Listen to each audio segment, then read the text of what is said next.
Hi hello అందరికీ నమస్కారం. Welcome to star జే మనం న్యూస్. సమాజ సేవకుడిగా, అభ్యుదయవాదిగా, అటు వ్యవసాయ రంగం చేసుకుని తన కుటుంబం పోషించుకుంటూ సమాజానికి తనంటూ ఏదో చేయాలని ఆర్టీఐలో సమాజ సేవకుడిగా చేరి ఎన్నో అవినీతిని అక్రమాలను బయటపెట్టి అక్రమార్కుల గుండెల్లో ఓ విప్లవాత్మక నాయకుడిగా ఎదిగి ప్రతి ఒక్కరిని దేవుడు అని పిలుచుకునే విధంగా పేరు పొందిన సోమందేపల్లి మండలం మడింపల్లి గ్రామానికి చెందిన బాబు ప్రసాద్ గారితో ఈరోజు మనం ఎన్కౌంటర్ చేయబోతున్నాం. స్టార్ట్ చేయమని న్యూస్నా. Thank you. ఓకే, మా ప్రేక్షకులకు మీ బ్యాక్గ్రౌండ్ కాస్త చెప్తారా? అంటే మీరు ఎక్కడ పుట్టారు, మీ స్థితిగతులను కొంచెం చెప్పగలరా? నా పేరు బాబు ప్రసాద్. నేను మధ్యతరగతి కుటుంబంలో జన్మించాను. మా గ్రామము నడింపల్లి గ్రామము, సోమందేపల్లి మండలము, ప్రస్తుత సత్యసాయి జిల్లా. నేను వ్యవసాయపైనే మా కుటుంబం ఆధారపడి ఉంది. వ్యవసాయ రంగంలో అనేక ఒడిదుడుకులు పడుతూ జీవనం సాగిస్తున్నాము. నాకు భార్య, ఇద్దరు పిల్లలు కూడా. ఒక అబ్బాయి బీటెక్ పూర్తి చేశాడు, విప్రో కంపెనీలో పనిచేస్తున్నాడు. అమ్మాయికి ఇటీవలే మేము పెళ్లి చేసి పంపించాము. నేను అభ్యుదయవాదిగా, సామాజిక కార్యకర్తగా ఆర్టీఐ యాక్ట్ సమాచార హక్కు చట్టాన్ని బలోపేతం చేస్తూ ఆ చట్టాన్ని ప్రజల్లోకి తీసుకుపోయి అవినీతి నిర్మూలన కోసం కృషి చేస్తున్నాను. దాంతోపాటు కొన్ని రాజకీయ పార్టీల్లో కూడా క్రియాశీలక కార్యకర్తగా పనిచేశాను. అయితే కొన్ని రాజకీయ పార్టీల్లో నా భావాలకి విరుద్ధంగా వ్యవహారం జరుగుతున్నాయి. అందులో కొన్ని రాజకీయ పార్టీలు కూడా మీ ముందు ఉంచాలని నిర్ణయం చేసుకున్నాను. ఓకేనా, వ్యవసాయ రంగంలో ఒక రైతుగా చూపిస్తున్న మీరు రాజకీయంలోకి ఎలా వచ్చారు? రాజకీయం పైన ఎందుకు మీ మనసు మళ్ళింది? నేను 1989 సంవత్సరంలో అన్న ఎన్టీ రామారావు గారి అభిమానంతో ఆయన పార్టీలో పనిచేయాలా, ఆయన స్ఫూర్తిని ప్రజలకు తీసుకోవాలా, ఆయన చేసే కార్యక్రమాలు, ఆయన చెప్తున్న విధానాలు ప్రజలకి చాలా దగ్గరగా ఉన్నాయి. సమాజ శ్రేయస్సు కోరి ఆయన చేస్తున్న రాజకీయ ప్రస్థానంలో నేను కూడా పాలు పంచుకోవాలనే ఉద్దేశంతో నేను 1989లో తెలుగుదేశం పార్టీలకి మద్దతు పలికాను. 1994 నుంచి పూర్తి స్థాయిలో తెలుగుదేశం పార్టీ కార్యకర్తగా క్రియాశీలకంగా పనిచేయడం జరిగింది. అన్నగారు ఒక సందేహాన్ని ఇచ్చారు. ఏమని? పేదలకి కూడు, గుడ్డు, నీరు కల్పించడమే ప్రధాన ధ్యేయంగా పనిచేస్తూ సమాజంలో ఉన్న రుగ్మతల్ని పూర్తిగా నాశనం చేసి స్వేచ్ఛా జీవితాన్ని ప్రజలకు ఇవ్వాలనే ఉద్దేశంతో ఆయన పార్టీని పెట్టి అహర్నిశలు కష్టపడి సినీ రంగాన్ని పక్కన పెట్టి, కుటుంబాన్ని పక్కన పెట్టి అనేక సంక్షేమ పథకాలు ప్రజలకు తీసుకొచ్చి ప్రజలు రాజకీయ చైతన్యాన్ని తీసుకుని వచ్చిన వ్యక్తి మన అన్న నందమూరి తారక రామారావు గారు. అలాంటి వ్యక్తిని కొంతమంది స్వార్థపరుల స్వార్థ బుద్ధితో మహానాయకుడు, యుగపురుషుడైన మహానటుడు ఎన్టీ రామారావు గారిని నిర్దాక్షిణ్యంగా పజీవితి చీత్తుని చేసి భూతాంలో పెత్తందారుల వ్యవస్థను కొనసాగించే విధంగా ప్రయత్నం జరిగి ఆయన్ని పదవీచ్యుతం చేసి ఆయన్ని మరణానికి కారణమైన కొంతమంది వ్యక్తులతో నేను చాలా మనస్తాపం చెందాను. దాంతో అయితే ఎన్టీ రామారావు గారు మరణాంతరం కూడా ఆయన ఆశయాలు కొనసాగుతాయనే ఉద్దేశంతో నేను తెలుగుదేశం పార్టీలోనే కొన్నాళ్ళు కొనసాగాను. అయితే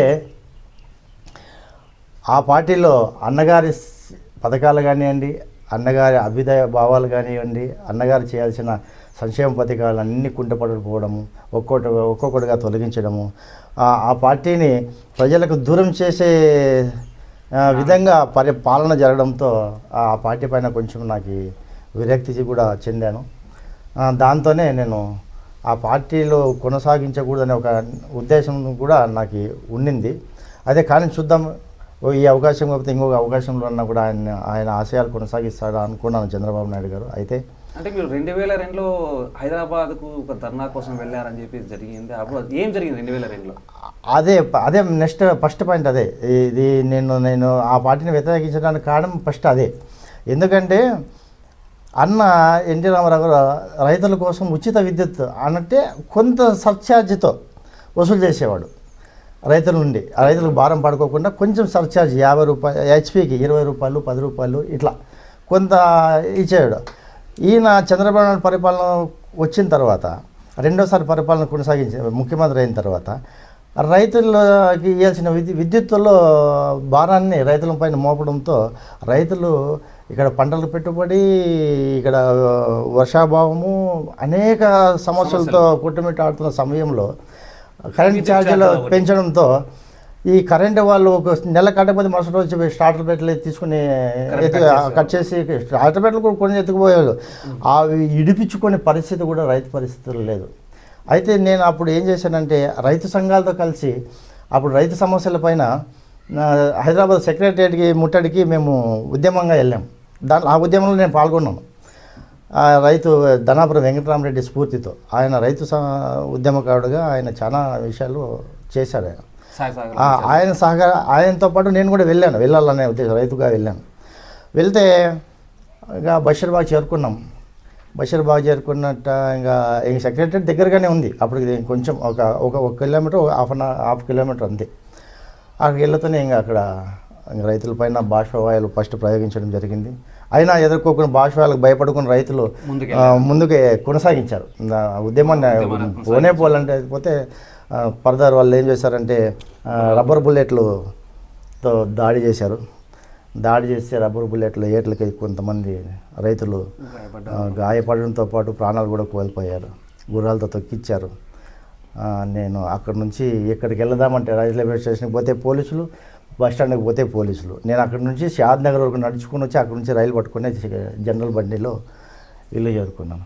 ఆ రోజుకి ఇది రాక్షస పాలన, అన్న భావాలు ఈ పార్టీలు లేవు, దాంతో ఈ పార్టీ మనకు అవసరం లేదని చేసి నేను 2004లో ఆ పార్టీని నేను దూరమై ఆ పార్టీని వదిలేశాను.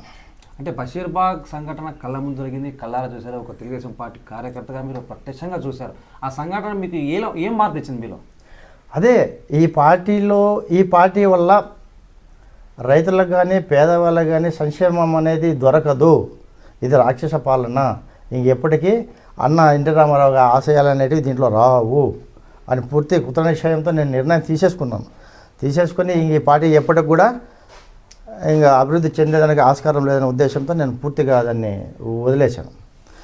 వదిలేసి నేను ఇంకా అప్పట్లో అన్నా హజారయ్య గారు అన్నా హజారయ్య గారు ఉద్యమాలు స్టార్ట్ చేశారు దేశవ్యాప్తంగా.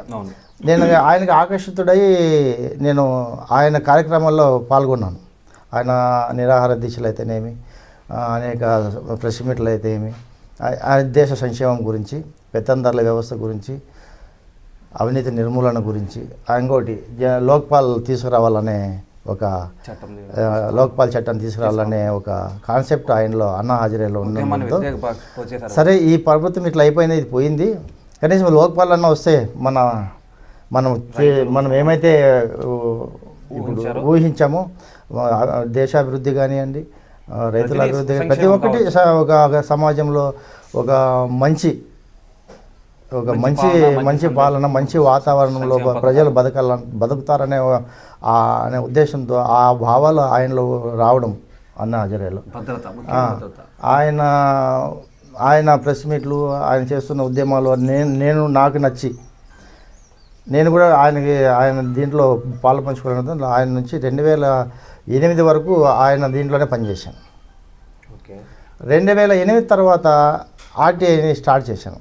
అప్పుడు 2008లో 2005లో ఆర్టీఐ చట్టం వచ్చినా కానీ 2006లో అమలైంది. 2008లో నేను దాన్ని ముందుకు వచ్చాను. ఎందుకంటే అరవింద్ కేజ్రీవాల్ గారు ఆర్టీఐలో చాలా ఆ చట్టాన్ని తీసుకురావడము, మళ్ళీ ఆర్టీఐని ప్రయోగించడము, సమాజంలో జరిగిన కుళ్ళు కుతంత్రాలు, కొన్ని స్కాములు వల్ల అరవింద్ కేజ్రీవాల్ దానికి రావడంతో నేను ఆయన స్ఫూర్తిగానే నేను ఆర్టీఐ చట్టాన్ని ప్రజలకు తీసుకుపోవాలా, నాకు తెలిసిన చోట ఏదన్నా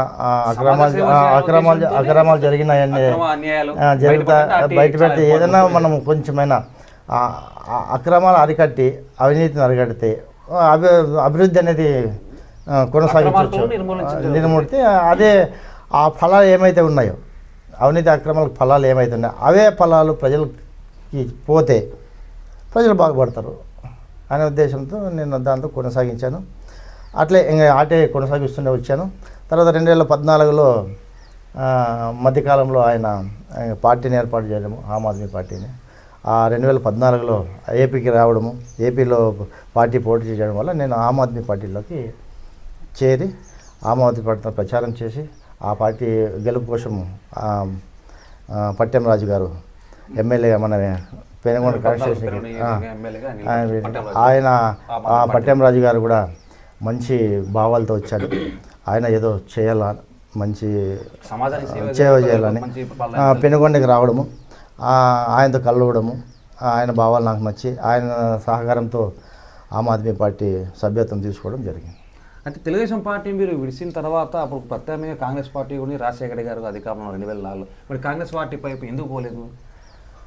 కాంగ్రెస్ పార్టీలో ఎందుకు పోలేదంటే అప్పటికి గతంలో ముందు కాంగ్రెస్ ప్రభుత్వం ఉన్నింది.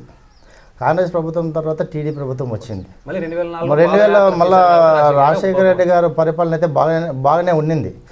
అయితే నేను స్వయం ప్రతిపదికన నాకంటూ ఏదో ఒక స్వయం ప్రతిపత్తిగా పార్టీలకి అతీతంగా అవినీతి నిర్మూలన, సమాజం మేలు కోరి ఏదన్నా చేయాలని ఒక పార్టీలతో ప్రమేయం లేకుండా చేయాలని నేను అన్నగారి రాజశేఖర రెడ్డి గారి దీంట్లోకి రాలేకపోయాను. అయితే మీరు సమాజ సేవకుడిగా అభ్యుదయవాదిగా చేస్తున్నారు. మీకు 2011లో మీ ఇంటి పైన దాడి జరిగింది. ఆ దాడి వెనక కారణం, ముఖ్య కారణం ఏంటి? అంటే మీకు మీ హత్య ప్రయత్నం కూడా జరిగింది. మీరు ఆ రోజు గతంలో కేసు పెట్టారు. మీరు ఎందుకు ఆ దాడి జరగడానికి కారణం ఏంటి? దాడి జరిగేదానికి కారణము ఒకటే. నేను ఎవరైతే పెత్తందర్లు, భూస్వాములు పెత్తందర్లు ఎవరైతే ఉన్నారో వాళ్ళ భూ అక్రమాల పైన నేను ఆర్టీఐ దరఖాస్తు చేయడము, ఆ దరఖాస్తులో ఆ భూ అక్రమాల తేలడము, దానిపైన నేను ఇతర కోర్టులో కేసులు వేయడము, వాళ్ళకి నచ్చలేదని కాదు, నష్టపోతామని కూడా. అక్రమంగా సంపాదించిన ప్రాపర్టీని పోగొట్టుకుంటాము, వీడి వల్ల మాకు చాలా నష్టమే కాదు, వీడుంటే మేము ఆ సంపాదన లోటు అవుతుంది, వీడు అన్నీ గలుపుతాడు, వీడిని కంట్రోల్ చేయాలనే ఉద్దేశంతో నా పైన 2011లో నా ఇంటి పైన సుమారు 40-50 మంది ముక్కుమ్మడి దాడి చేశారు. మా ఇంట్లో ఫర్నిచర్ కూడా ధ్వంసం చేశారు. అప్పట్లో కూడా కేసు ఫైల్ చేశారు. కేసు ఫైల్ చేసినా అప్పుడు రాజకీయ ఒత్తిళ్లతో పోలీసులు కూడా దాన్ని ముందుకు తీసుకెళ్ళలేకపోయారు. అంటే అంత దాడి జరిగినా కూడా మీకు సహాయ సహకారాలు అందించడానికి పార్టీల తరఫున కానీ, లేదంటే ఆర్టీఐ తరఫున కానీ, లేదంటే ఒక ఒక వ్యక్తిగా ఉన్న మీకు ఎవరు తోడు రాలేదా? ఇప్పుడు నేను ఒకరిని ఆశించకూడదాన్ని స్వచ్ఛందంగా చేయాలనే ఉన్నాను. ఇప్పుడు నేను ఇంకొకరిని ఆ రోజు ఆశిస్తే ఇంకొక పార్టీ వాళ్ళని ఆశించినట్లయితే ఆ పార్టీ వాళ్ళు ఈ పార్టీ వాళ్ళ మీద చెప్పడము, ఈ పార్టీ వాళ్ళు ఆ పార్టీ వాళ్ళ మీద చెప్పడము, వీడి రేపొద్దునే మాకు కూడా సమస్యగా మారుతాడేమో అనే ఉద్దేశము, భావాలు వాళ్ళకి ఉన్నాయి. నన్ను చాలామంది హవేడే చేశారు. వీని వల్ల మాకు నష్టమే, వీని కంట్రోల్ చేయకపోతే ఇప్పుడు కంట్రోల్ చేయకపోతే రేపు భవిష్యత్తులో మాకు కూడా మా సంపాదన కూడా వీడు అడ్డుపడతానే ఉద్దేశంతో ఎవరు సాయం చేయరని నేను భావించే నేను ఎవరి దగ్గరికి ఆశ్రయం పొందలే. నా ఫ్రెండ్ సర్కిల్, కొంతమంది అభ్యుదయ భావాలు కలిగిన వ్యక్తులు, తర్వాత వన్నూరప్ప గారు, ఆయన సమాచార హక్కు ప్రచార ఐక్యవేదిక అనే ఒక కమిటీని ఏర్పాటు చేయడం, ఆయన దగ్గర పనిచేయడం, ఆయన చెప్పుకున్నాను. ఆయన భరోసాతోని కొంచెం 3 సంవత్సరాలు ఆయనతో పాటు కలిసి పనిచేసి ఆయన భరోసాతోనే నేను ముందుకు వచ్చాను. ఇప్పుడు కూడా ఆయన భరోసా నాకు ఎల్లప్పుడు ఉంటుందని భావిస్తాను. ఓకే, 2011 తీసుకుంటే ఇక సంబంధం 2013లో మీది ఇదే గ్రామంలో ఒక సంఘటన జరిగింది. అంటే ముస్లిం శ్మశాన వాటికి సంబంధించిన సంఘటన జరిగింది. దాన్ని గతంలోంచి ఎంతో మంది వచ్చినా దాన్ని తీర్చలేకపోయారు, జరగలేదు. దానికోసం మేము చాలా పోరాడారు. ఆ సమస్య అసలు సమస్య ఏంటి? అది ఎలా తీరింది? అక్కడ సమస్య ఏమంటే, ఇక్కడ మామూలుగా మా నడింపల్లి గ్రామం ముస్లిం సోత్రేం, పెనుగొండ బాబాయ్ స్వామి దర్గాకి సంబంధించిన సోత్రేము. బాబాయ్ స్వామి దర్గా భూములకు సంబంధించి సెటిల్మెంట్ దీంట్లో సుమారు 467 ఎకరాల 70 సెంట్ల ప్రాపర్టీ ఇక్కడ ఉంది. ప్రాపర్టీలో అక్కడ ఆ ముస్లింకు సంబంధించిన శ్మశానము ఉండేది. అక్కడ ఉన్నప్పుడు అక్కడ ఆ శ్మశానానికి వెళ్ళడానికి దారి లేకుండా పోయింది. అవును, దారి లేకపోకుండా పోయినప్పుడు వీళ్ళు ముస్లిమ్స్ అనేవాళ్ళు ఎవరైనా మరణిస్తే హిందూపూర్ తీసుకుపోవడము, లేకుండా పెనుగొండ తీసుకుపోవడము ఇలా చేస్తున్న సందర్భంలో ఒక ఒక ముస్లిం వ్యక్తి, అన్నా నువ్వు ఇన్ని చేస్తున్నావు కదా, మా ముస్లిమ్స్కి మీ గ్రామంలో ఇదే సమస్య ఉంది కదా, మాకు కొంచెం పరిష్కారం చేసి చూపెట్టండి అని. సరే సమస్య మీద తీసుకొచ్చారు. తీసుకురావడంతో ఇంకా వాళ్ళ ముస్లిమ్స్ కొంతమంది నాతో రావడము, అదే అదే నెలలో అదే రోజునే ఒక ముస్లిం అమ్మాయి చనిపోవడంతో ఇంకా ఆ రోజు నేను తహసీల్దార్ గారితో మాట్లాడి మళ్ళా పోలీసు వాళ్ళకి ఇన్ఫర్మేషన్ ఇచ్చి ఈ విధంగా భూస్వాములు పెత్తందారుల కబందాస్తాల దారిని కాజేయడంతో వాళ్ళకి సాయం చేయాలనే ఉద్దేశంతో నేను అధికారుల సమాచారం అందించి ఆ రోజు నేను ఆ శవాన్ని అక్కడ శవం అనకూడదేమో తప్పు భౌతికాయాన్ని ఖననం చేయడానికి కోసం సహకరించి ఆ రోజు వాళ్ళకి సాయం చేయడం జరిగింది. వాళ్ళ సాయం చేయడంతో నాకు శత్రువులు కూడా పెరిగారు. మంచి చేసే చెడు చేసి మంచి. ఓకే, అయితే 2019లో మీరు అనూహ్యంగా వైఎస్ఆర్ కాంగ్రెస్ పార్టీలో చేరారు, వైఎస్ఆర్ కాంగ్రెస్ పార్టీకి మద్దతు తెలిపారు. అంటే ఎందుకోసం వచ్చారు? 2004లో మీరు పార్టీ రాజకీయాల్లో పక్కన పెట్టినది, అప్పటి నుంచి మీరు ఆమ్ ఆద్మీ పార్టీకి పనిచేశారు. 2019లో జగన్మోహన్ రెడ్డి గారి అడుగుజాలు నడక కారణం ఏంటి? 2014లో ఆమ్ ఆద్మీ పార్టీ పోటీ చేయడం జరిగింది. ఆ రోజు ఆ ఎన్నికల్లో మా పార్టీ ఓడిపోవడం జరిగింది. మా పార్టీ పెద్దలంతా మళ్ళీ పార్టీ కార్యకలాపాలు ఏమీ చేపట్టకపోవడము ఒక కారణము. అదే సందర్భంలోనే నేను ఆర్టీ యాక్ట్ సంబంధించి దాన్ని కొంచెం పూర్తిగా ఇంకా కొంచెం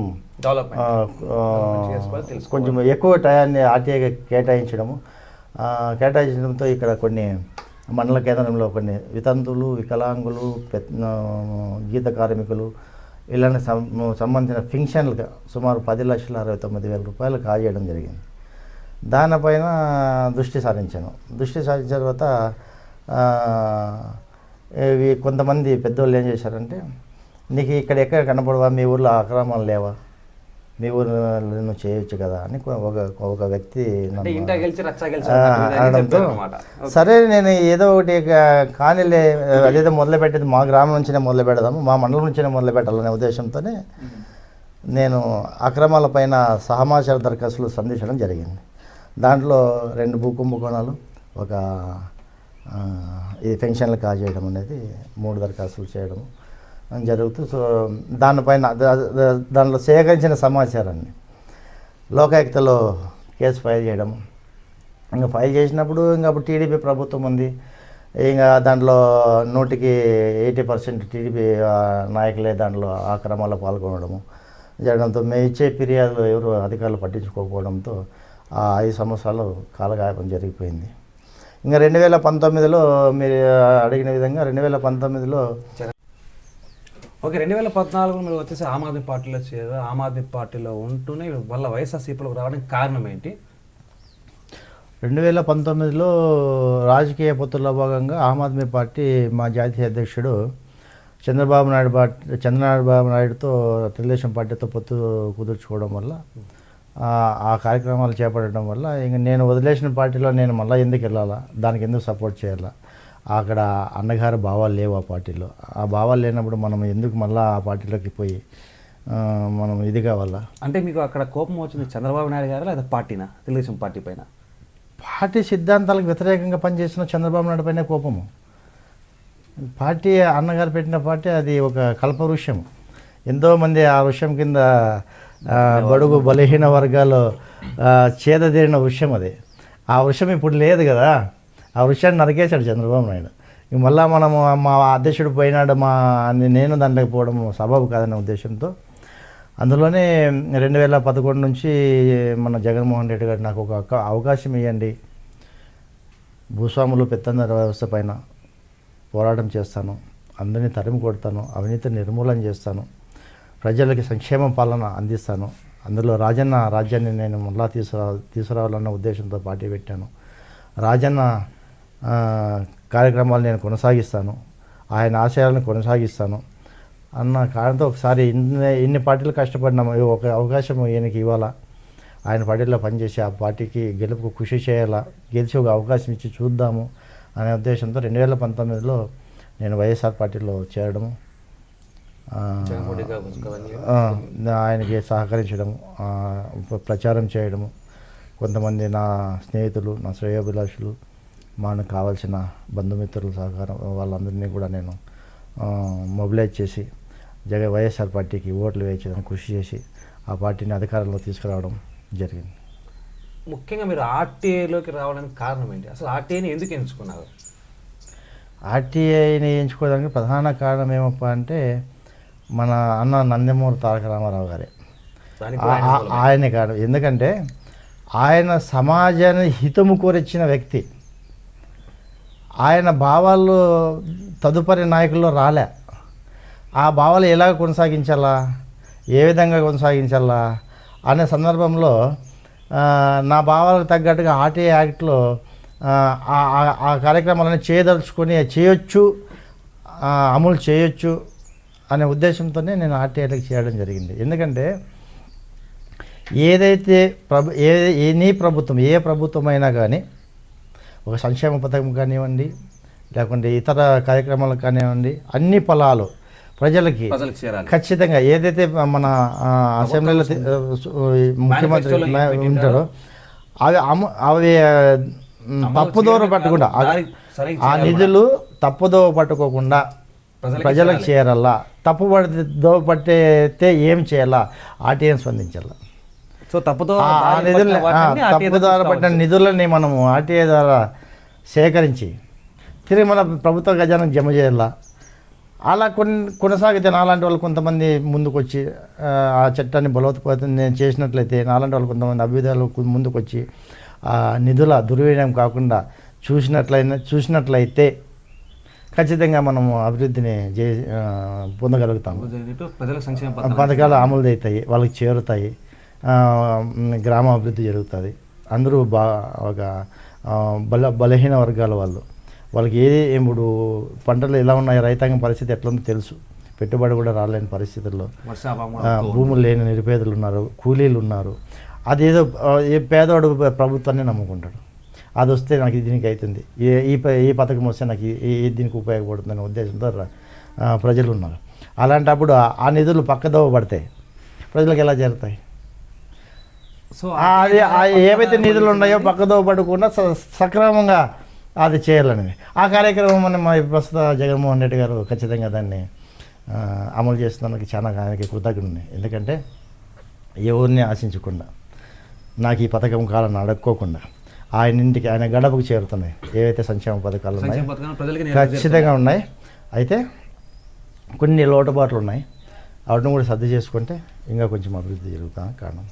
అయితే ఆర్టీఐ ద్వారా మీరు వచ్చేసి సంక్షేమ పథకాలు కావచ్చు, డబ్బు కావచ్చు, ఇంకోటి కావచ్చు, వేరే పోతున్నాయి, వాటిని సక్రమైన దారిలో మళ్ళించే ప్రయత్నం మీరు చేస్తున్నారు. అయితే ఆర్టీఐ ద్వారా మీరు కొందరికి మంచి చేస్తే మీకు సన్నిధులు కొందరైతే శత్రువులు ఎక్కువయ్యారు. దానికి కారణం అంటే శత్రుత్వం ఎక్కువ పెరుగుతూనే ఉంది ఆర్టీఐ ద్వారా. దానికి ఉదాహరణ ఇప్పుడు నడింపల్లి గ్రామం ఈ రోజు కూడా కొంతమంది వ్యక్తులపైన పోరాటం చేస్తూనే ఉన్నారు. కారణం అవును, నిజమే. ఎందుకంటే ఒక దోపిడీ దాన్ని అడ్డుకున్నప్పుడు, వాళ్ళ సంపాదన అడ్డుకున్నప్పుడు వాడు ఏం చేస్తాడు, నా పని దాడి చేస్తాడు. ఒక దోపిడీ దాడి అయితే పర్వాలేదు, వారానికి 10 మంది, ఆ 10 మంది అనకి ఇంకా 10 మంది. అందులో ఏమప్పా అంటే ఆ దోపిడీ ఏదైతే ఉందో, ఆ దోపిడీ ఏదైతే నేను ఆడే ద్వారా ఏదైతే సేకరించానో 2014 నుంచి 2019 దాకా సేకరించిన సమాచారం అంతా పెత్తందారులు, దోపిడీదారులది. 5 సంవత్సరాలు దాన్ని ఎవరు కూడా అరగడ్డదానికి సహకరించలే. ఎందుకంటే అప్పుడు తెలుగుదేశం ప్రభుత్వం ఉండడము, అందులో మా గ్రామానికి చెందిన 2 టీడీపీ నాయకులు పూర్తిగా భూ కుంభకోణాల్లో ఇరుక్కుపోవడము, అవి బయట పెడతానే ఉద్దేశంతో పై స్థాయి వాళ్ళ నాయకులు చెప్పడము, ఆ నాయకులు వాడిని ఒకరిని మీరు ఏం చేయలేరు అనడము, వాళ్ళు నా పైన దాడి చేయడానికి కారణమైంది. అంటే వాళ్ళ టీడీపీ నాయకులు కూడా వాళ్ళు అక్రమం చేయలేదు, అన్యాయం చేయలేదు, మాకు సంబంధించిన ఆస్తి మేము చేసుకుంటామని చెప్పారు కదా. అక్రమమైన ఆస్తి, అన్యాయమైన ఆస్తి, భూ కబ్జా మీరు అంటున్నారు. సో వాళ్ళని మాకు సంబంధించిన భూమి అని అంటారు, మేము అన్యాయం చేయలేదు, అక్రమం చేయలేదు అని వాళ్ళు అన్నారు. భూ అక్రమాలు అనేదానికి పూర్తి ఆధారాలు నా దగ్గర ఉన్నాయి. అదే అక్రమాస్తులే అనేదానికి పూర్తి ఆధారాలు నా దగ్గర ఉన్నాయి. అది లోకాయుక్త కోర్టులో జస్టిస్ చైర్మన్ లక్ష్మణారెడ్డి గారు పూర్తి స్థాయి విషయాన్ని జరిపారు. ఆయన విషయాన్ని పూర్తిగా అణువు అక్షరము ముక్కము అంటనే ప్రతి అణువు పరిశీలన చేశాడు ఆయన. ఒకసారి కాదని 4 సార్లు నోటీసులు ఇచ్చారు. ఒక్కరు కూడా దానికి ఆ భూమికి సంబంధించిన రైట్స్, సరైన రికార్డులు వాళ్ళు చూపించలేకపోయారు. రెవెన్యూలు కూడా చూపించలేకపోయారు, భూ అక్రమార్కులు చూపించలేకపోయారు. ఇంక ఏదైనా ఇంకా మా భూములు కోల్పోతామనే పూర్తిగా వాళ్ళకి తెలిసిపోవడము, వాళ్ళు నా పైన దాడి చేయడం జరుగుతుంది. అంటే సరైన ఆధారాలు చూపించలేదంటే ఒకటి రాజకీయ నాయకులు పక్కన పెట్టేస్తే రెవెన్యూ అధికారులు కూడా లోపం ఉండొచ్చు కదా, రెవెన్యూ అధికారుల పర్యవేక్షణ కూడా ఉండొచ్చు, తక్కువ ఉండొచ్చు కదా. ఇప్పుడు 2014 నుంచి 2019 వరకు ఎన్ని అక్రమాలు జరిగినాయో రాష్ట్ర ప్రజలందరికీ తెలుసు. మన నడింపల్లి, సోమందేపల్లి, సత్సాయి జిల్లానే కాదు, అన్ని చోట్ల జరిగినాయి భూ అక్రమాలు, ప్రత్యేకంగా జరిగినాయి. అది ప్రత్యేకంగా చెప్పని అవసరం లే. కొంతమంది ఇప్పుడు రెవెన్యూ రికార్డులకి వాళ్ళ పేర్లు రావాలంటే కొంతమంది అధికారులు, అవినీతి పరులైన అధికారులు కూడా సహకారమే. వాళ్ళు లేకపోతే వీళ్ళకి భూ అక్రమాలు ఎలా చేసేదానికి అవకాశం ఉంటుంది? ఆ హెడ్లైన్లకు రావాలంటే ఎవరు చేయాలా? అధికారే చేయాలా? కొంతమంది అధికారులు అందరినీ అనలేము మనం. కొంతమంది 100 మంది తహసీల్దార్లు, 100 మంది ఎంఆర్ఐలు, 100 మంది డీటీలు ఉన్నప్పుడు దాంట్లో ఒకరో ఇద్దరు ఉంటారు అవినీతి పరులు. మనం అందరినీ అనలేము కదా. అలాంటి అధికారుల సహకారంతోనే వీళ్ళు భూ వ్యవస్థ దీంట్లో భూ అక్రమాలు పెరిగిపోవడానికి కారణం. అంటే కొన్ని నెలల క్రితం కూడా సోమందేపల్లి మండల కేంద్రంలోని తహసీల్దార్ కార్యాలయం మీపై దాడి జరిగింది. ఆ దాడి జరగడానికి కారణం ఏంటి? ఈ భూకు సంబంధించిన విషయమేనా? అది భూ సంబంధించిన విషయమే. సుమారు 226 ఎకరాల 61 సెంటు భూమి మండల కేంద్రంలో, సోమందేపల్లి మండల కేంద్రంలో ఒక అసైన్మెంట్ కమిటీ పేరుతో అక్రమాలు చేయడం జరిగింది.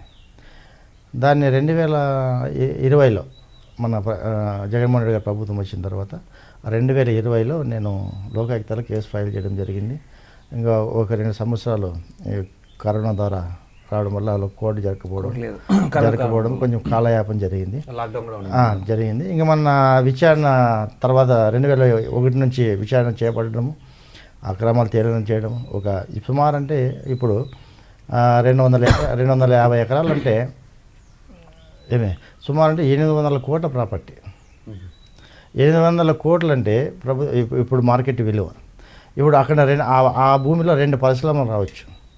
2 పరిశ్రమలు అక్కడ ఏర్పడితే గవర్నమెంట్కి ఎంత లాభం? ఆ భూమి కొనుగోలు చేయాలంటే గవర్నమెంట్ ఎంత ఖర్చు పెట్టాలా? మనం పరిశ్రమలు ఏర్పాటు చేయాలంటే ప్రభుత్వానికి ఎంత కష్టం? ప్రభుత్వానికి లబ్ధి చేకూరుతుందనే దాని ఉద్దేశంతో ప్రభుత్వానికి లబ్ధి చేకూరుతుంది, ప్రభుత్వానికి ఆదాయం వస్తుంది, ప్రభుత్వానికి ఆదాయం వస్తుంది. ఇప్పుడు ఆ ప్రభుత్వం ఖర్చు పెట్టే డబ్బులు ప్రజల డబ్బులే. ప్రభుత్వానికి ఎక్కడి నుంచి వస్తుంది? ప్రజల నుంచి వచ్చిన సొమ్మే ప్రభుత్వం ఖర్చు పెడుతుంది. ఇప్పుడు ఆ డబ్బు ప్రజలకు వచ్చినట్లే కదా. 800 కోట్ల రూపాయలు ఏం తమాషనా? ఇప్పుడు మనము ఒక నిరుపేద రైతు 6 ఎకరాల భూమి కొనలేని పరిస్థితి. ఎక్కడికి వెళ్ళినా కనీసం మారుమూల ప్రాంతంకి వెళ్ళినా కూడా 6 లక్షల రూపాయలు చెప్తారు ఎకరా. కొనుగోలు చేసే పరిస్థితుల్లో రైతు ఉన్నాడా? సామాన్య రైతు ఉన్నాడా? ఆ భూస్వాములకి, పెత్తందారులకి అసైన్మెంట్ ఇస్తే మన సామాన్య పరిస్థితి ఏంటి? వాడు ఎప్పుడు బాగుపడేది?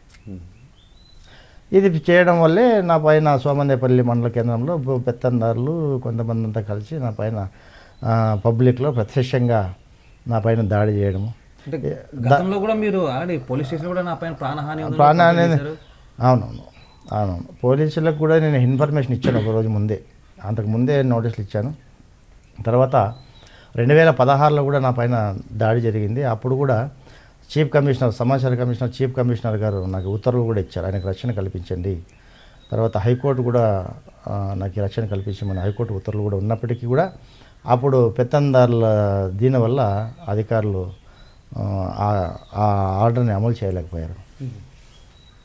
ఓకే, అయితే ఇక రాజకీయాల గురించి తీసుకున్నామంటే ముఖ్యంగా నడింపల్లి గ్రామంలో నడింపల్లి పంచాయతీ సంబంధించి పోలేపల్లి నరసింహులు గారు వైసీపీ నాయకులు, ఆయన సేవలు ఎలా ఉన్నాయి మీ పంచాయతీలో? ఆయన గురించి చెప్పాలంటే దేవుడు మానవ రూపేనా. మా గ్రామ పంచాయతీకి ఆయన ఒక వరం. మా గ్రామంలో 3 పంచాయతీల్లో అభివృద్ధి జరిగిందంటే ఆయన సహకారం చాలా వరకు ఉంది. ఇప్పుడు పోలేపల్లికి రోడ్డు లేని పరిస్థితి. ఒకప్పుడు మట్టి దావ, కాలువలంటే పోయి, గట్లంటే పోయి, అప్పుడు ఒక వ్యక్తి కాలువ గట్ల పోయి నీళ్ళలో పడి, బూదలో పడి చనిపోయిన పరిస్థితి. అలాంటి కాలంలో కూడా ఆయన దగ్గరుండి రోడ్ని ఏర్పాటు చేసి ఆ గ్రామానికి రోడ్డు ఇచ్చాడు, డ్రైనేజీలు ఇచ్చారు. ఇలాంటి సమస్య చిన్న వ్యక్తి అయ్యా నాకు ఈ సమస్య ఉందంటే తక్కువ చేర్చుకునే వ్యక్తి ఆయన. ఏంది ఆశించకుండా ఎవరి నుంచి కూడా ఏంది ఒక రూపాయి ఆశించకుండా ఆయన మాట ఇచ్చినాడంటే దానికి ఎంత ఖర్చు అవుతుంది ఆలోచించకుండా ఆయన జోబులో డబ్బులు ఖర్చు పెట్టి మరి సాయం చేసిన వ్యక్తి ఇప్పుడు చేస్తూనే ఉన్నాడు. సొంత నిధులు కూడా చేశాడు. ప్రభుత్వం ఆశించాడు అప్పుడు వచ్చి వచ్చినప్పుడు చూసుకుందాంలే, ఇప్పుడు మనం చేసే పని చేద్దాము అనేసి. ఇప్పుడు ఆయన కూడా మాకు ఆదర్శప్రాయుడే. అయితే మీరు వైసీపీ పార్టీలో అంత కష్టపడి పనిచేశారు, పోలేపల్లి నరసింహారావు అంటే నడిచారు. అయితే అది కూడా కొద్ది రోజుల క్రితమే, కొన్ని నెలల క్రితం మీరు వైసీపీ పార్టీని కూడా వీడినట్టు సమాచారం ఉంది. అంటే మీరు వైసీపీ పార్టీని ఎందుకు విడిచారు? అవునండి, ఎందుకంటే నాకు జగన్మోహన్ రెడ్డి అంటే పూర్తి అభిమానమే. ఎందుకంటే ఆయనలాగా ఒక రోజన్నా బతకాలనే ఆశ అయితే నాకు ఉంది. ఆయన ఆశలను ఇప్పుడు కూడా కొంతమంది ఖేతరు చేయకుండా బేఖాతరు చేయడం, స్థానికంగా ఒక మండల స్థాయిలో ఆయన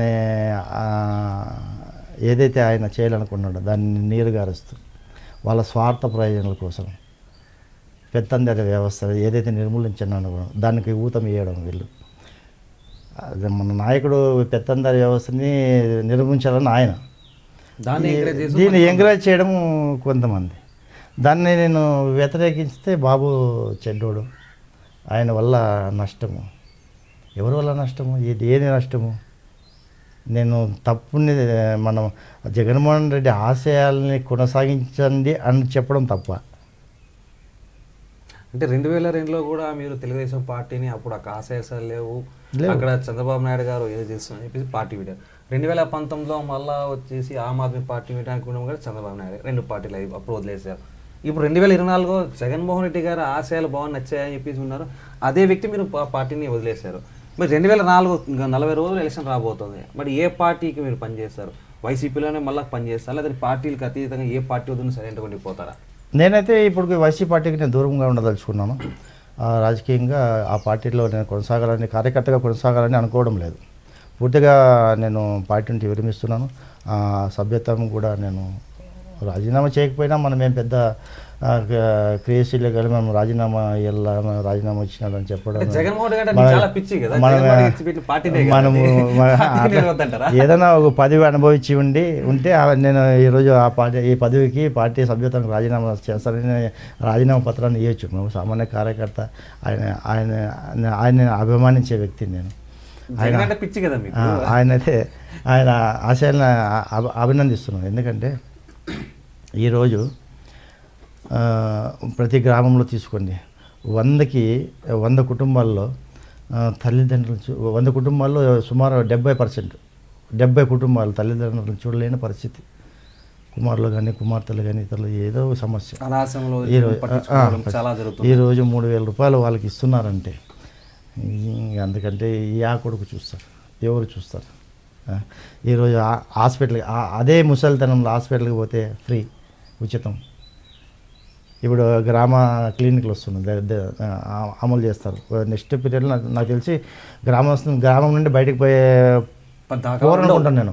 ఎందుకంటే ఆరోగ్య సమస్య పైన గ్రామం నుండి బయటకు పోయే సమస్య ఉండదు. ఎందుకంటే ఆరోగ్య క్లినిక్లు ఏర్పాటు చేయాలి గ్రామంలోనే ఆయన చేయాలన్నాడు కాబట్టి చేస్తాం. పార్టీ నుండి వైదొలుగుతున్నాం. పార్టీ బయట నుండి నేను ఓట్లయితే నేను జగన్మోహన్ రెడ్డికి జగన్ కోసం పనిచేస్తారు. జగన్ అట్లనే కాదు, నేను పార్టీ కార్యకర్తగా పక్కుకుంటున్నా.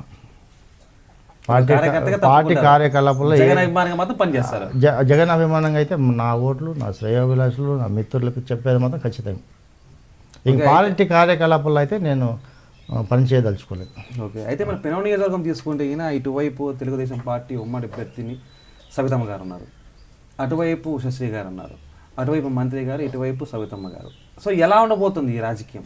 అంటే పోటాపోటీగా ఉంటుందా? డి అంటే డి అనేది ఉంటుందా? సై అంటే సైరా అన్నట్టు ఉంటుందా? లేదంటే ఏకపక్షంగా మారిపోతుందా? తెలుగుదేశం పార్టీ వాళ్ళు మేము గెలుస్తాం 30,000 మెజార్టీ మేము అని చెప్పి వాళ్ళు చెప్తున్నారు. వైసీపీ పార్టీ వాళ్ళు కూడా మాదే మెజార్టీ వస్తుంది, 30,000 నుంచి 50,000 మెజార్టీ 5 చిలకు సాధిస్తామంటారు. ఏం చెప్తారు?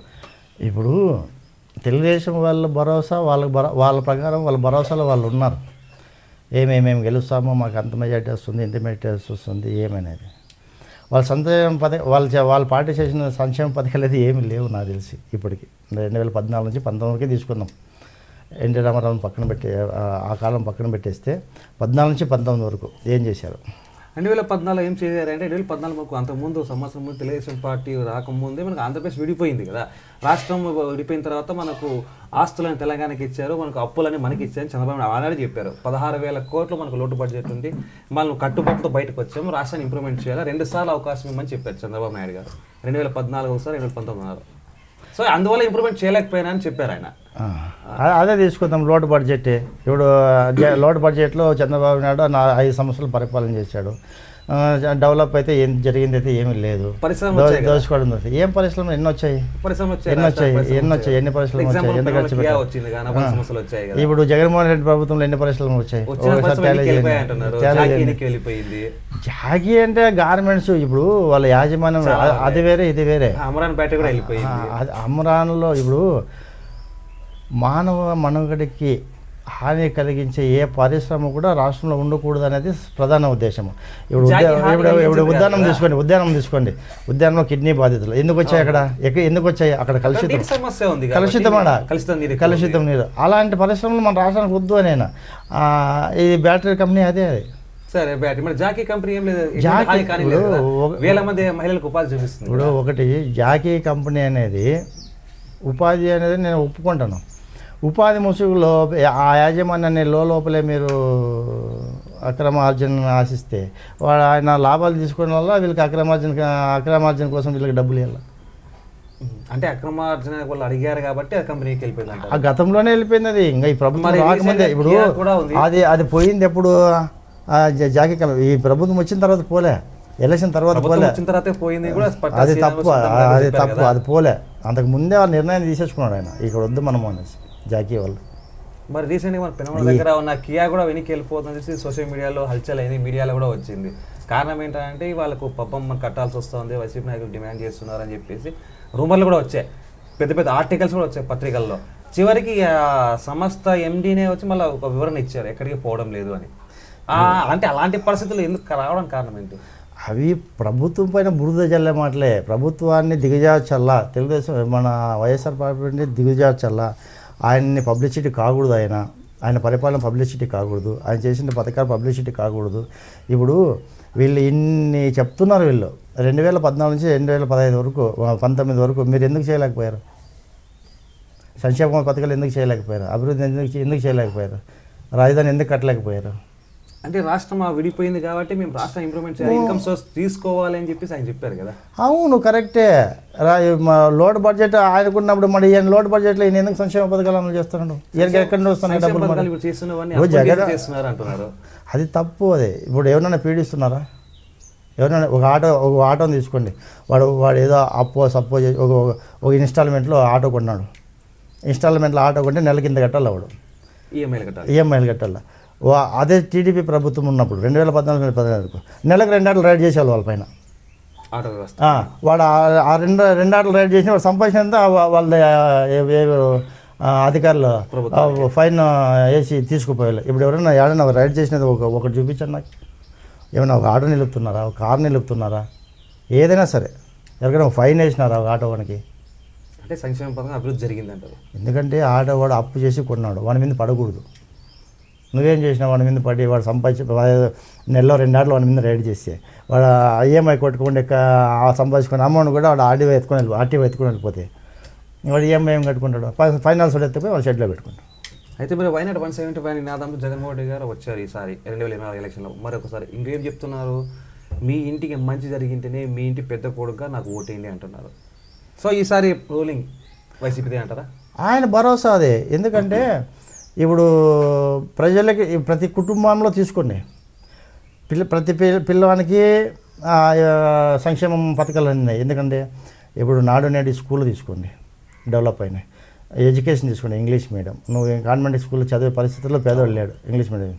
నువ్వు పొద్దున్నే పిల్లలకి నువ్వు తల్లిదండ్రులు చేసే పని ఏమంటే పొద్దున్నే లేచి వాళ్ళకి స్నానం చేయించి ఆ జగన్మోహన్ రెడ్డి ఇచ్చిన సాక్సు బూటు యూనిఫామ్ కట్టి ఆ జగన్మోహన్ రెడ్డి ఇచ్చిన బ్యాగ్ తగిలేసి నువ్వు స్కూల్కి పంపడమే. అక్కడికి వెళ్తే ఎలాంటి భోజనము, మన ఇంట్లో కంటే మంచి భోజనం పెడుతున్నాం. ఇంక సంవత్సరానికి ఎంత ఇస్తున్నారు? నీకు 15,000 రూపాయలు ఇస్తున్నాం అమ్మఒడి కింద. ఇంకా ఇంకా ప్రాథమిక స్థాయిలో అలా ఉంటే ఇంక పై స్థాయి చదువులకి విదేశీ చదువులు తీసుకోండి, మన ఆంధ్రలో మన ఏపీ చదువులే కానివ్వండి. ఇప్పుడు ₹1,00,000 స్కూల్ ఫీజు, కాలేజ్ ఫీజు అంటే ₹1,00,000 కట్టేస్తుండే ఆయన. అప్పుడు ఎంత ఇస్తున్నారు? పర్సెంటేజ్ నీది ఇంత, నాది ఇంత.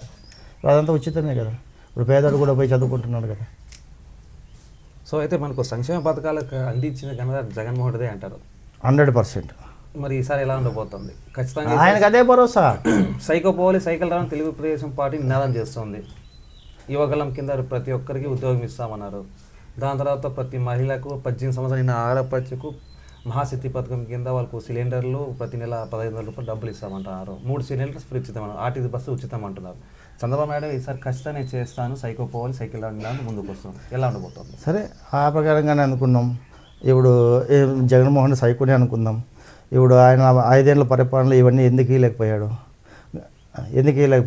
మా స్వతంత్ర ఉద్యమంలో స్వతంత్రం వచ్చిన తర్వాత గాంధీ కలలుగన్న స్వరాజ్యం, గ్రామ స్వరాజ్యం. ఈరోజు ప్రతి 2 పంచాయతీలకి ఒక సచివాలయం. ఆ సచివాలయంలో సిబ్బంది, ఆ సిబ్బంది ఎంతమంది? సచివాలయంలో ఒక శాఖకు ఒక సిబ్బంది. ఒక మండలంలో ఎన్ని సచివాలయాలు ఉన్నాయి? సచివాలయంలో ఎంతమంది పనిచేస్తున్నారు? అలా రాష్ట్ర స్థాయిలో ఎన్ని సచివాలయాలు ఉన్నాయి? ఎంతమంది ఉద్యోగాలు వచ్చాయి? మరి అవన్నీ ఎవరు ఇచ్చారు? చంద్రబాబు నాయుడు ఇచ్చినాడా? ఆయన 2014 నుంచి 2019 వరకు ఎందుకు ఆయన సచివాలయాలు ఏర్పాటు చేయలే? ఎందుకు వాళ్ళకి పిల్లలకి ఉద్యోగ అవకాశాలు ఇవ్వలేకపోయారు? ఎందుకు ఇవ్వలేకపోయారు? గవర్నమెంట్ ఉద్యోగాలు కొన్ని లక్షల్లో వచ్చినారు. మరి చంద్రబాబు నాయుడు చెప్పింది ప్రతి కుటుంబానికి ఉద్యోగం మనం ఎక్కడిచ్చారు? మరి జగన్మోహన్ 100 కుటుంబాలకు కలిపిన ఉద్యోగం లేదే. మరి జగన్మోహన్ రెడ్డి గారు చెప్పారు కదా, జాబ్ క్యాలెండర్ ఇస్తాను, ప్రతిసారి డిఎస్సి ఇస్తాను, మెగా డిఎస్సి ఇస్తాను, బాగా వదలలేదు కదా. ఇప్పుడు జగన్మోహన్ రెడ్డి 2019లో అధికారంలోకి వచ్చింది. 6 నెలల పాటు ఆయన సచివాలయం కార్యకలాపాలు ఆ సెక్రటరీ అయ్యేదానికి ఒక 6 నెలలు తీసుకుంది. 6 నెలల తర్వాత కరోనా స్టార్ట్ అయింది. కరోనా టైంలో ఎవరైనా సంక్షేమ పథకాలు ఇవ్వగలిగినారా? అంటే ఇక్కడ ప్రశ్న సంక్షేమ ఇప్పుడున్న అంటే మెగా డిఎస్సి కావచ్చు, జాబ్ క్యాలెండర్ కావచ్చు, సిపిఎస్ రద్దు అన్నారు. అంటే ఇదంతా యువతకు సంబంధించినది కదా. డిఎస్సి, మెగా డిఎస్సి అంటే చాలా మంది నిరుద్యోగులు ఉన్నారు. వాళ్ళకి వచ్చి కూడా వయో పరిమితి ఉంటుంది, కాల పరిమితి. ఒకవేళ ఈ 2 ఏళ్ళు జాపమేయడం వల్ల ఒక్క సంవత్సరం, ఒక్క రోజు దాటినా కూడా వాళ్ళ జీవితం వ్యస్తమే కదా. ఇప్పుడు దాన్ని నమ్ముకొని చాలా మంది ఉద్యోగులు ఉన్నారు. 2019 నుంచి 2021 వరకు ఎలాంటి కార్యకలాపాలు జరగలేదు. మొత్తం పరిపాలన అంతా కరోనా పైన నడిచింది. కరోనా పైన నడిచినప్పుడు పేదోడికి తినే పరిస్థితి లేదు, బయటికి వెళ్ళే పరిస్థితి లేదు. నీకు ఎన్ని సంక్షేమ పథకాలు వచ్చాయి ఇంటికి? ఆ సంక్షేమ పథకాల వల్ల ఆయన జీవనమై ఊపిరి పీల్చుకొని కనీసము నీ ఇంటికి వచ్చి వ్యాక్సిన్ ఇచ్చారు. ఏ రాష్ట్రంలోనే ఇచ్చారా? వ్యాక్సిన్ ఏ రాష్ట్రంలోనే ఇచ్చారా? ప్రతి ఇంటికి వచ్చి నువ్వు వేసినావా లేదనడానికి ఎన్ని సాక్ష్యాలు తెలుసా? ఓటీపీ నువ్వు అది ఆయన చేరాలి, ఆ వ్యాక్సిన్ ఆయనకు చేరాలి. బాబుప్రసాద్ చేరాల్సిందే. ఆయన కుటుంబంలో ఎంతమంది ఉంటే అంతమందికి చేరాల్సిందే వ్యాక్సిన్. చేరలేదంటే దానికి కారణమేమి? ఆడిట్. దానికి ఇంది పరిపాలన చేస్తూ, సచివాలయాలు కట్టిస్తూ, నాడు నేడు ప్రోగ్రామ్ చేస్తూ, ఆర్బీకేలు చేస్తూ, నువ్వు ఒకటే లెక్కేసుకొని సచివాలయానికి ఎంతమంది చెప్పండి మీరు? 21 మంది ఉద్యోగస్తులు ఒక సచివాలయానికి. రాష్ట్ర వ్యాప్తంగా ఎన్ని సచివాలయాలు ఉన్నాయి? ఎన్ని లక్షల ఉద్యోగాలు వచ్చాయి? ఇంకా డిఎస్సి ఇంక 3 సంవత్సరాలు డిఎస్సి ఏర్పాటు చేయాలి. మన ఒకటి డిఎస్సి రిలీజ్ చేశారు కదా, ఎప్పుడు 96 ఒకటి. అప్పటి వరకు ఈరోజు నేను ఉద్యోగం కల్పించి ఆయన ఆశల్ని అడే ఆశలు ఉన్న వాళ్ళకి ఆశలు వచ్చేసి వాళ్ళ జీవనం అవుతున్నారు. ఇప్పుడు ఆయన వయసు మీద వెళ్ళిన వానికి ఈరోజు ఉద్యోగం వచ్చింది. అవును, చాలా మంది రీసెంట్గా జరిగింది. ఇంకా రావాలా? ఇంకా నెక్స్ట్ సంవత్సరం డిఎస్సి ఏర్పాటు చేస్తామని చెప్పినారు. ఆయన చెప్పినారంటే చేస్తాడు, ఖచ్చితంగా చేస్తాడు. దాంట్లో సందేహం. సో అయితే ఈసారి 2024 ఎన్నికల్లో కూడా వైఎస్ఆర్ పార్టీ రాష్ట్రంలో ఇటు ఆంధ్రప్రదేశ్లో దాటిన తర్వాత మన పెనుగొండలో ముఖ్యంగా ఉషశ్రీ గారు గెలుస్తారు 100%. ఇక్కడ ఉషశ్రీనా, శంకరనారాయణ, ఇంకోరా ఇక్కడ అదే ఇక్కడ పబ్లిక్కి ఎవరు కనబడడం లేదు. జగన్మోహన్ రెడ్డి సంక్షేమ పథకాలు కనబడుతున్నాయి, జగన్మోహన్ రెడ్డి కనబడుతున్నాడు, ఆయన గుర్తు ఫ్యాన్ గుర్తు కనబడుతుంది అంతే. వ్యక్తులతో ముఖ్యం కాదు, ఎవరో ఎమ్మెల్యే ఎవరికి తెలియదు. ఇప్పుడు మన ఇప్పుడు 150 మంది ఎమ్మెల్యేలు ఉన్నారు. ఎలక్షన్కి ముందు ఎవరికైనా తెలిసిన వాళ్ళు చాలామంది తెలియదు. ఎలక్షన్ అయిన తర్వాత అది పేపర్లో వచ్చి ఇంతమంది వాళ్ళ పేర్లు కూడా ఎవరికి తెలియదు. మన జిల్లాలోనే తెలియదు, మనకు కూడా తెలియదు జిల్లాలో. మన ఏదంటే మన శంకరనారాయణ జిల్లా అధ్యక్షుడు అని చెప్పేసి శంకరనారాయణ అన్న పేరు తెలుసు తప్ప ఇంక వేరే వాళ్ళు ఎవరైనా తెలుసునా చాలా చోట్ల తెలియదు. ఇప్పుడు కూడా అదే జరుగుతుంది. సో ఓకే, అయితే ఆయనకైతే పక్కా భరోసా. ఆయన నమ్ముకునేది ఒకటే, ప్రజలని దేవుణ్ణి, ఆయన సంక్షేమ పథకాలని. ఖచ్చితంగా నేను ఆయన భరోసా ఆయనకు ఉంది. ఆయన ఓపెన్గా చెప్పినాడు, నేను మంచి జరిగింటేనే, మీ గ్రామంలో మీ ఇంట్లో మంచి జరిగింటేనే నాకు ఓటేయండి అని. ఇంకా ఆ భరోసా ఇంతవరకు నేను నా వయసులో నాకు తెలిసి అంటే 94 నుంచి రాజకీయాలు, 94 నుంచి ఇప్పుడు లెక్కేసుకోండి 28 ఏళ్ళు. 28 ఏళ్ళు యా ముఖ్యమంత్రి యా నాయకుడు చెప్పలే ఆ మాట. ఓకే, అయితే మా ప్రేక్షకులు చివరిగా ఈ ఎన్నికలకు జరగబోతున్నాయి కాబట్టి ఎన్నికలకు సంబంధించిన పాటు ఓటు హక్కు వినియోగించుకునే ప్రతి యువతకు, ప్రతి ఒక్క పౌరుడికి, ప్రతి ఒక్క మహిళా వృద్ధురాలు, ప్రతి ఒక్కరికి మా ఛానల్ ద్వారా వాళ్ళకి సందేశం ఏంటి? స్టార్ జే మనం న్యూస్కు ప్రత్యేక కృతజ్ఞతలు తెలియజేస్తున్నాను. మీ ఛానల్ ద్వారా ప్రతి ఒక్కరిని ఓటు అనే ఆయుధంతో ఓటు వేసి వాళ్ళ నచ్చిన నాయకుడిని ఎన్నుకొని వాళ్ళ కోరుకున్న పరిపాలన కొనసాగించుకునే విధంగా నాయకుడిని ఎన్నుకుంటారని నేను ఆశిస్తున్నాను. ధన్యవాదాలండి. చూసారు కదా తమ అమూల్యమైన సేవలు ఎలా అందించారో. దాంతోపాటు ఆర్టీఐ అనే ఒక రైట్ ఇన్ఫర్మేషన్ యాక్ట్ అనే చట్టంతో అక్రమాలు చేసిన నాయకులు కావచ్చు, అన్యాయం చేసిన వ్యక్తి కావచ్చు, అధికారి కావచ్చు, ఎవరైనా సరే ఆర్టీఐ తల వంచాల్సిందే. ప్రజల నుంచి వాళ్ళకి చేరాల్సిన న్యాయం జరగాలి. అంతేకాకుండా సమాజానికి నేనంటూ ఉన్నానంటూ ఒక అభ్యుదయవాదిగా నిలబడి నడింపల్లి బాబు గారితో ఎన్కౌంటర్ చూశారు. నెక్స్ట్ ఇంకో వ్యక్తితో ఎన్కౌంటర్ రాబోతోంది. స్టే ట్యూన్, స్టార్ట్ చేయమని. Thank you.